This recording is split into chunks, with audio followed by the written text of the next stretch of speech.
কিশোরগঞ্জের ৬টি আসনে মোট ৬০ জন প্রার্থী মনোনয়নপত্র সংগ্রহ করেছেন। করিমগঞ্জের সহকারী রিটার্নিং অফিসারের কার্যালয় থেকে আরও জানাতে যুক্ত হচ্ছেন প্রতিনিধি শফিক আদনান। শফিক আদনান, সংগ্রহ করেছেন ৬০ জন, এখন পর্যন্ত জমা দিয়েছেন কতজন আসলে? আজকে এক মনোনয়নপত্র জমা দেওয়ার শেষ দিন।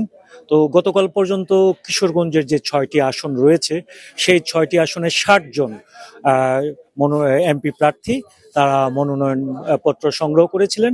আজকে এই সকাল থেকেই কিন্তু মনোনয়নপত্র জমা দেওয়ার কথা, কিন্তু আজকে ওয়েদার অর্থাৎ আবহাওয়াটা একটু খারাপ, শীত পড়েছে, কুয়াশা বেশি, এই জন্য এখন পর্যন্ত ধীরে ধীরে নেতাকর্মীরা আসছেন। আমি এখন রয়েছি করিমগঞ্জে সহকারী রিটার্নিং অফিসারের কার্যালয়ের সামনের রাস্তায়। তো এখানে নেতাকর্মীরা আছেন, বিভিন্ন দলের নেতাকর্মীরা আছেন, তারা উৎসাহ উদ্দীপনা নিয়ে এসেছেন।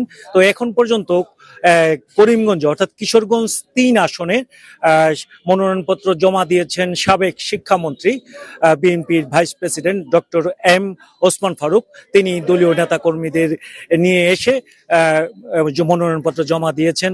তো কিছুক্ষণের মধ্যে মনোনয়নপত্র জমা দিবেন জামায়াতে ইসলামের প্রার্থী ডাক্তার জেহাদ খান।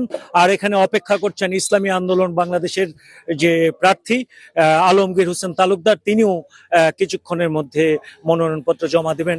আর বিএনপির বিদ্রোহী প্রার্থী জাহাঙ্গীর আলম মোল্লাও কিছুক্ষণের মধ্যে মনোনয়নপত্র জমা দেবেন বলে আমরা জানতে পেরেছি।